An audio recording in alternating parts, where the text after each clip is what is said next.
Lem Bang Bang here, starting off my video about the rifles of Normandy. We're going to start off with a classic here. The good old Lee Enfield number 4 Mark I. This is my first, I talked about the AK was my first real rifle. This was my first real full-sized, full-caliber rifle that I owned. It was my first real deer rifle and everything else. I just kind of want to talk about it a little bit today. Alright, so I'm just going to put this thing down here right quick. Just kind of talk about it. A good old Lee Enfield. There are several variants of this rifle. There's what I like to refer to as the British Bulldog, which is the SMLE. It's a little different than this old girl. This one was specifically developed for World War II. They had a few upgrades they did over the SMLE pattern. For instance, one of the best things that they did was they added this almost veneer-like sight on here. Now we like to joke about that one on the back there. We call that the barn door. As you can see there, it's a really big peephole. And then, if you want to make a more precision shot, fold it up like that, and you get a much smaller hole, and you have elevation up to 1,300 meters. So yeah, really cool rifle. I would argue, I'm going to catch a lot of flack for this, I would argue this is the best bolt-action rifle of World War II. My brother's sitting back there, rolling his eyes, but as far as magazine capacity, holds 10 rounds. And then you can, if you can hold that 10th round down, you can put one on top of that. So you have a magazine capacity of 10 in one. You have it's kind of heavy, but not really for the time. It's a lot shorter than like the Russians' Mosin Nagant. It's very ergonomic, extremely ergonomic actually. Your safety is right here. So that's safe, and then when you want to flip it to fire, you just flip that lever forward. Your bolt throw, it's funny because if you shoot with your middle finger, your bolt throw, we're clear, your bolt throw is automatically will put your finger on the trigger every time. That's also cool. It makes it for a very quick, smooth shooting rifle. So this rifle was developed, like I said, the SMLE version was developed in the they started developing the long Lee in the 1880s, and even before that, the SMLE went off to World War I. We all know that. It was going to be replaced by the P14, the American-made Enfield rifle. And once it got to World War I, people realized it was actually a pretty good little rifle. So they just kept it. The British Empire kept it clear up into the 60s, I believe. They started replacing it out with the FAL by that time. But this is the version. Like I said, there's several versions. There's the number 1 Mark III, which is the World War I version. And then there's like the number 1 Mark III Star, and I can't get into all those right now. Yeah, so this one was made in 1942 by BSA in England. It's got some issues. You'll know the wood does not match.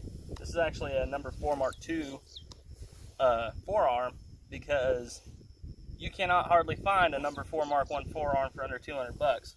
And when I bought this, it was something that had been sporterized, and it kind of about broke my heart a little bit, but we kind of got her looking back to original. Like I said, if you want to know more about these rifles, I would definitely suggest you tune into CN Arsenal. He knows a lot about, he just done like I think it's like an 1.5 hour long video on the SMLE, and it's very in-depth, and it's really, really interesting. But that's kind of what I can tell you about the history of these rifles. They were the main battle rifle for the British Empire in World War II, and they were I mean, you could have done worse. You could have definitely done worse in World War II as far as bolt actions go. This is the rifle that your average British Joe would have been packing as he would have went up onto the beaches in Normandy to go do what he had to do. He would have been carrying either this or a Sten. And it's just a really cool little rifle. Well, enough of me talking. I got some old 1943 British surplus ammunition here. As you can tell, it's really old stuff. It's really old. I'm going to have probably what they call a hang fire a time or two with this stuff because it's so old. It's the old cordite. So I'll just show you how you feed in the stripper clip. You just kind of shove rounds in there. That actually fits very smoothly. And it holds 10 rounds, but I just got a few rounds here with me today. So let's do a little more shooting and see what I can't hit. I'm going to use this flip-up sight because I can't hit with a barn door hardly. Alright, I noticed I was hitting a little bit low, so I'm going to aim a little higher. Going for that green pop-up.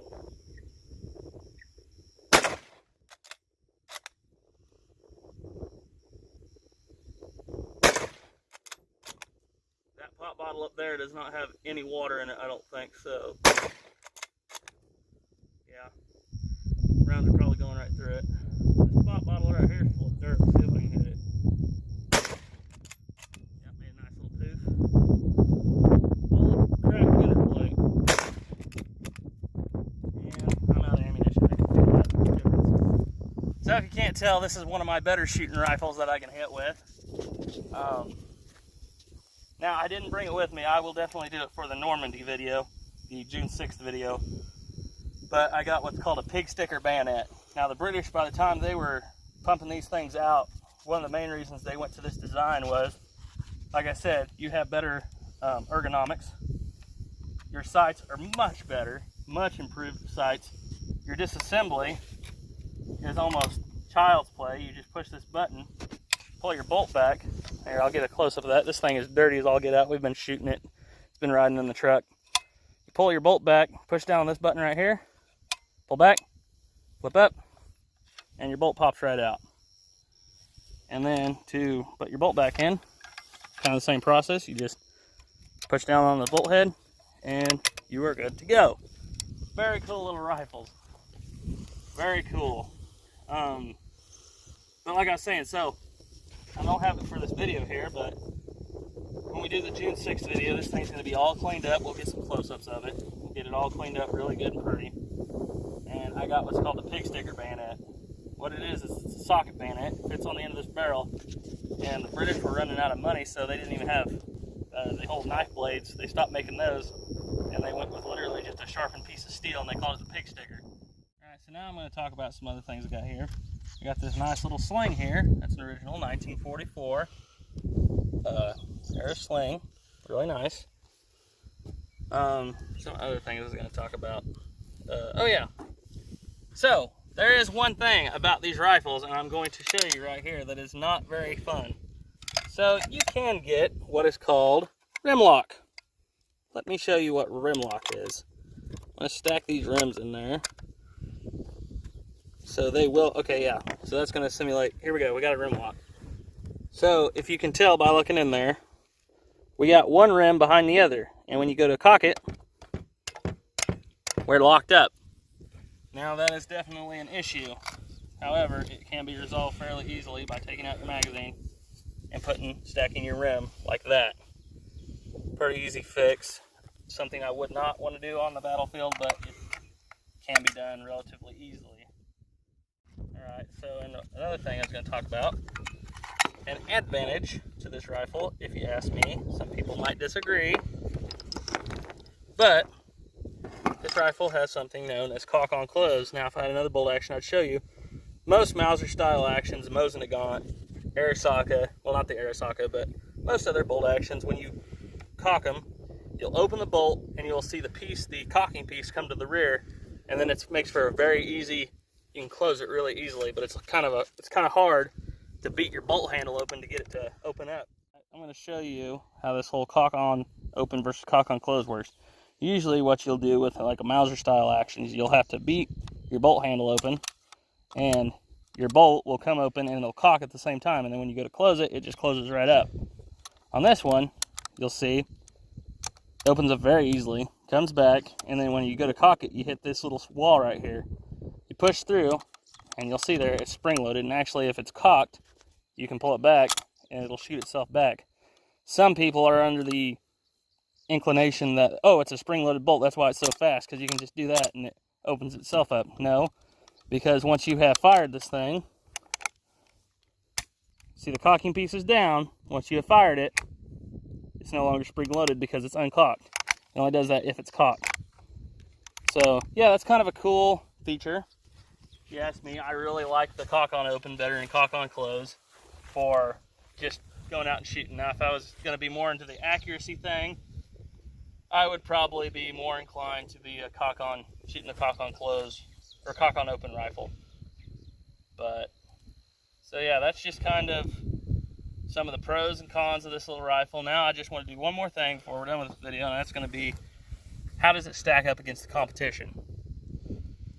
Well, what do we got for competition? We got on average, I'm not going to go dig into all the little ing and ding rifles, but on average, you have the K98K. That's your German rifle. For Japanese, there was the Arisaka Type 99. And for the Russians, which this later did go against in the Korean War, there was the Mosin Nagant. So out of all of those countries, I'm not going to, you notice I'm not mentioning one? Okay, I'll mention it. It's the M1 Garand. It is not on the same playing field as an M1 Garand. I'm just sorry. I used to preach that whenever I was little. I was like, I can Mad Minute this just as fast as you can shoot an M1 Garand. I was like, I can just rack that bolt. And now it's not on the same playing field as the M1 Garand. I'm sorry, but it's very close though. It is, in my opinion, the best for the bolt actions of World War II. And I'll tell you why. Number one, magazine capacity, 10-round magazines. Yes, these are detachable. No, you were not supposed to carry extra magazines around. However, after doing some reading and listening to some stories, there were actually guys who did carry around extra magazines. 10-round detachable magazine. Big plus. Another big plus is that, like I said, that cock on close. That I will show you on June 6th. We'll do a little competition. But that does increase your rate of fire with this thing substantially. Cock on close, good. Another thing is cost. Now these did cost a little more than some weapons that you would find in World War II. However, these were the costs were cut a lot in these from the old SMLE. So cost, it's middle of the road, but it's not too bad. Another thing is reliability. Now, the reliability on this, I haven't torture tested it. I'm not going to. But from what I've watched from like mud tests and everything, it kind of has some issues with mud getting in here on this little rail and causing a stoppage. Yeah, you can see you get mud down in that little groove right there, and your bolt head won't slide. So I would say for reliability and durability, it's under certain other weapons of World War II that we will talk about later. And another thing is you can lose headspace with these after long periods of shooting, and I'm talking about 50 or 60 years. This one, the headspace is still good, so we're still safe to fire this, but that's just one thing you got to watch out for with Lee Enfields. So that's all I got to say about that for now. Tomorrow, we'll be putting out another one of the weapons of Normandy. It should be pretty good. There'll definitely be a lot more shooting. Like I said, for this one, I got a big ammo can of 303. I just can't find it at the moment. I got to go look around and find it. But so tomorrow we're gonna do another one. I'm not sure what it'll be yet, but it